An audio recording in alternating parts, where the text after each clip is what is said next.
I think the most interesting cases have been in the provision of homeless shelters and how different cities have responded to this need during the pandemic. And it's really showed the importance of an empathetic approach and of communication and partnering with the end users.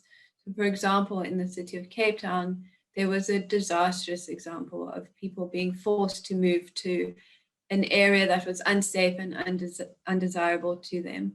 But in other cities like Tshwane and eThekwini, there have been much more holistic approaches to housing the homeless that includes not only the provision of shelter, but also a response to substance abuse through drug withdrawal programs and offering social support, which is so necessary during this time. So seeing that solution in a much more integrated way, rather than a kind of knee-jerk crisis mode reaction.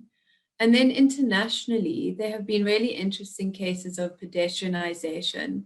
So for example, in central Paris, the major boulevards are being rethought for the use of pedestrians rather than cars. And originally this change was going to be temporary, but then became permanent. But it shouldn't necessarily take a pandemic to make these changes. And I think we shouldn't need a reduction in traffic before we start to prioritize pedestrians.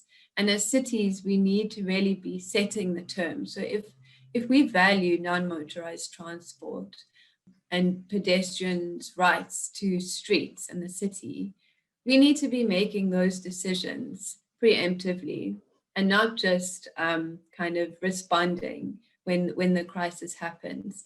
But that being said, I think it is fantastic that cities around the world are seeing the opportunities. And certainly at the global level, the critique of how car-centric our cities are becoming is getting much louder and is having more impact. And I know in certain South African cities, this is also the case.